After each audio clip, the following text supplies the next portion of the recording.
Hi hello வணக்கம். இது உங்கள் சிவி ஜோன். எல்லாரும் எப்படி இருக்கீங்க? இப்போ பார்த்தீங்கன்னா ஒரு சம்பவம், பயங்கரமான சம்பவம். அதாவது விஜய் சேதுபதி அவருடைய எபிசோட் வந்து ஸ்டார்ட் ஆச்சு. அதுக்கு உண்டான ப்ரொமோ வந்து கொடுத்துருந்தாங்க. அந்த ப்ரொமோலேயே உங்களுக்கே தெரியும், கோவாக்கு அங்கே வந்து செதுக்க போகிறாங்கன்றது நல்லாவே தெரிஞ்சு போச்சு. அது மட்டும் இல்லாமல் ஒரு சூப்பரான ஒரு ஹிண்ட் கொடுத்துருப்பார். இந்த தர்ஷிகா வந்து ஜெஃப்ரியை வந்து எவ்வளோவுக்கு எவ்வளோ கஷ்டப்படுத்துகிறாங்க, ஆனால் விஜய் விஷால் டச் பண்ணவே இல்லை. ஸோ இந்த மாதிரி நிறைய விஷயங்கள் இருக்குது, சம்பவம்லாம் இருக்குது. ஆனால் அதுக்கு முன்னாடி பார்த்தீங்கன்னா நிறைய பேரோட பெரிய எதிர்பார்ப்பு என்னென்னா, இந்த வாரமாவது முத்துக்குமரனை ஃபஸ்ட்டாக சேவ் பண்ணுவாங்களா? ஏன்னா இது வரைக்கும் பார்த்தீங்கன்னா அந்த மாதிரி விஷயம் நடக்கவே இல்லை. ஜாக்லின் ஒரு பக்கம் போகுது, சௌந்தர்யா ஒரு பக்கம் போகுது, சாட்சனா ஒரு பக்கம் போகுது. இப்படியே மாறி மாறி மாறி மாறி வந்து பண்ணிட்டு இருக்காங்களே.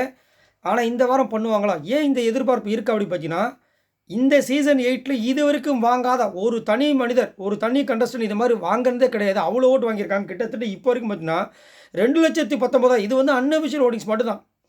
இது வந்து நிறைய பேருக்கு இன்னுமே தெரியாது. பட் இருந்தாலும் இதுலேயே 2,00,000 கிராஸ் பண்ணுறது ஒரு பெரிய இமாலய விஷயங்கள். ஏன்னா 1,00,000 வந்து தொடர்றதுக்கு முக்கி முக்கி முக்கி முக்கி வந்து இப்படியே வருவாங்க, ஜிங்கு ஜிங்கு ஜிங்கு ஜிங்குன்னு. அவ்வளோ விஷயங்கள் இருக்கும்போது இவர் 3வது நாள் 1,00,000 கிராஸ் பண்ணிட்டார். எவ்வளோ பெரிய விஷயம். ஆனால் இந்த வாட்டி வந்து வழக்கம் போல் சௌந்தர்யா வந்துட்டு சூப்பராக கிராஸ் பண்ணியிருக்காங்க. கிட்டத்தட்ட 1,24,000 ஓட்டு வந்து வாங்கியிருக்காங்க. அது வந்து அவங்களுக்கு நல்ல வந்து ஓட்டு வந்துட்டுருக்கு. அதான் ஓகே. பட் சௌந்தர்யா பார்த்தீங்கன்னா ஜிக்ஸாக், திடீர்னு நல்லவங்களாக இருப்பாங்க, திடீர்னு பார்த்தா அப்படியே புஷ்குன்னு யாரை பார்த்து நல்லவன் நினச்சா அப்படின்ற மாதிரி. இப்போ லைவில் ஒரு பேச்சு பேசுனாங்க, அப்பா நாற்று அடிக்கிற மாதிரி இருந்துச்சு. அப்போ புரிஞ்சுக்குங்க என்ன சொல்லியிருப்பாங்க அப்படின்னு. நம்ம வந்து காலை கடன்கள் பற்றி பேசியிருப்போம் இல்லையா, அந்த வார்த்தையை பச்சை யூஸ் பண்ணுறாங்க. எப்படி இப்படிலாம் பேசுறோம் வா, ஒரு மாதிரி கொமட்டுற மாதிரி இருக்குது எனக்கு. ரயான், சௌந்தர்யா, ஜாக்லின் 3 பேரும் பேசிக்கிறாங்க. அவ்வளோ பச்சையாக பேசுகிறாங்க. என்னடா இது, 24 மணி நேரமும் வந்து சுற்றி கேமரா இருக்குது, அங்கே 24/7 லைவ் போக போகுது அப்படின்றது கூட கொஞ்சம் கூட இல்லாமல் இவ்வளோ மோசமாக வந்து பேசிக்கிறாங்க. இவங்களாம் எப்படி டாப் 5ல வந்துட்டு இருப்பாங்கன்னு சொல்லிட்டு மக்கள் எதிர்பார்க்குறது சத்தியமாக எனக்கு புரியல. அப்போ வந்து என்ன குவாலிட்டி அவங்ககிட்ட இருக்குது? நம்ம வந்துட்டு இத்தனை பேர் உத்து பார்க்குறாங்க. உத்து பார்க்கும்போது நம்மளோட வாயிலேருந்து வர வார்த்தைகள் எவ்வளவு அழகாக இருக்கணும், எவ்வளோ நல்ல வார்த்தைகள் இருக்கணும். அதை விட்டுட்டு காலைக்கடன்கள் அந்த விஷயத்தை வந்து அவ்வளோ பச்சையாக அப்படியே பேசுகிறாங்க. பா, கேட்டோன்னு ஒரு மாதிரி ஆச்சு. சரி, இப்போ முத்துக்குமரனை வந்துட்டு சேவ் பண்ணுவாங்களா மாட்டாங்க கேட்டிங்கன்னா, கண்டிப்பாக வந்து இன்றைக்கி பெரிய சம்பவம் இருக்கும் கண்டிப்பாக. ஏன் அப்படி பார்த்தீங்கன்னா, முத்துக்குமரனோட ஓட்ஸ் அந்த மாதிரி வெறித்தனமாக வந்திருக்கு. இதுக்கு முன்னாடி கூட முத்துக்குமரனுக்கு இவ்வளோ ஓட்டு வந்ததே கிடையாது. இந்த வாட்டி வந்துட்டு முத்துக்குமரன் ரசிகர்கள் அப்படியே வெறித்தனமாக வந்துட்டு அப்படியே நரம்பு புடைக்க வந்துட்டு அப்படியே போட்டு தான் ஆகணும். அவங்க வீட்டில் இருக்கிற அக்கா, தம்பி, அண்ணன், தங்கச்சி எல்லாரும் தூக்கி போட்டு அவங்க செல்லாம் போய் லாகின் பண்ணி போட்டு விட்டு தெருக்கி விட்ருக்காங்க. ஸோ அதனால் கண்டிப்பாக இன்றைக்கி பார்த்தீங்கன்னா 99% வந்துட்டு முத்துக்குமரனை ஃபஸ்ட்டாக சேவ் பண்ணுவாங்க. ஏன் அப்படின்னா, இப்போ வந்து முத்துக்குமரோட கேமும் பார்த்தீங்கன்னா ரொம்ப டவுனில் போயிட்டு இருக்கிறது நம்ம எல்லாருக்குமே தெரியும், பயங்கரமாக தெரியும். இது வந்து ஒரு விதத்தில் பார்த்தீங்கன்னா அவங்களுடைய ட்ரிக்ஸாக கூட இருக்கலாம். ஏன் அப்படி பார்த்தீங்கன்னா, எப்பயுமே வந்து அவர் வந்து தூக்கி வச்சு காமிச்சாவே அது வந்து ஒரு மாதிரி இருக்கும்.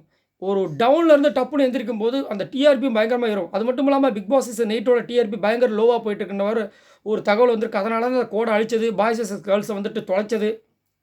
அதுக்கப்புறம் வந்துட்டு பழையபடி வந்து வீக்லி டாஸ்க்கை கொடுத்தது, எல்லாரையும் மிங்கிளாக வச்சது. அதே மாதிரி பெட்டை வந்து பிரித்ததும் பார்த்தீங்கன்னா அவங்க தான். ஏன் அப்படின்னு உங்களுக்கே தெரியும்.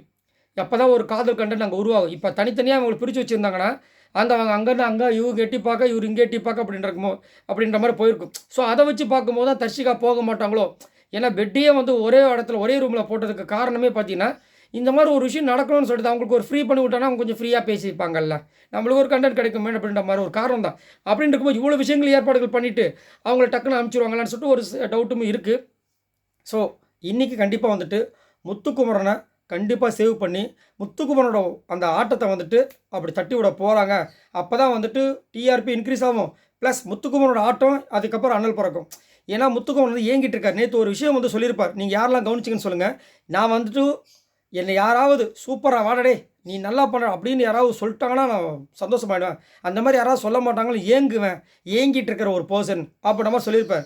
ஸோ அந்த விஷயங்களை வந்து இன்றைக்கி கொடுத்துட்டாங்கன்னா கண்டிப்பாக முன்னாடி எப்படி வந்து ஃபயராக இருந்திருப்பாங்க முத்துக்குமரன், அதை வந்துட்டு ஒரு 2-3 வாரமாக நம்மளே வந்து மிஸ் பண்ணுறோம். ஏன்னா அடி, அந்த மாதிரி அடி, வெளியில் இருக்கிறவங்க அடி, உள்ளே இருக்கிறவங்க அடி, எல்லாருமே அடி. அப்போ என்ன பண்ணுவார் மனுஷன் பாவம். இப்போது அதுக்கெல்லாம் வந்து ஈடுகட்டுற மாதிரி ஃபஸ்ட்டாக சேவ் பண்ணிட்டாங்கன்னா அங்கே இருக்கிற மூஞ்சிலாம் பார்க்கணும், வேகும், கண்டிப்பாக வேகும். அதுலேயும் குறிப்பாக அந்த கோவா கேங் மூஞ்சி எப்படி வெந்து போகும். பவித்ரா மூஞ்சி வெஞ்சு அப்படியே ஒரு மாறி ஆகிடும், வில்லியாக மாறிடுவாங்க. இந்த தர்ஷிகா, ஏன் விஜய் விஷால் கேங்கு கண்டிப்பாக வந்துட்டு சம்பவம் பண்ணுவாங்க. அப்போது கண்டிப்பாக இந்த மாதிரி விஷயங்கள் நடந்துச்சுன்னா மக்கள்கிட்டேருந்து பயங்கர வரவேற்பு இருக்கும். ஏன்னா நடுவில் வந்து இந்த டால் டாஸ்க்கே வந்துட்டு பயங்கர டிஆர்பி இன்க்ரீஸ் பண்ணி விட்டுருச்சு. அந்த ஹாட்ஸ்டார் அந்த இதுலேயே பார்த்தீங்கன்னா, மக்களோட வியூ அந்த விஷயங்கள் இருக்கும். அதுவே பயங்கரமா போயிடுச்சாம். ஸோ அப்படின்னு இருக்கும்போது இந்த விஷயத்த பண்ணுவாங்க அப்படின்ற தான் இப்போ இருக்குது. ஸோ கண்டிப்பாக வந்துட்டு நம்ம முத்துக்குமரன் இன்னைக்கு ஃபர்ஸ்ட் ஆளா சேவ் பண்ணப்படுவார் அப்படின்ற மாரி இருக்குது. பார்க்கலாம். ஃபிங்கர் காஸ்ட் சொல்லுவாங்கல்ல, அந்த மாரி பார்க்கலாம். ஸோ உங்களோட கருத்துக்கள சொல்லுங்க. ஸோ இந்த வீடியோக்கு ஒரு லைக் பண்ணி தட்டி விடுங்க. மறக்காம நம்ம சேனலை சப்போர்ட் பண்ணுங்க. பாய் நண்பர்களே.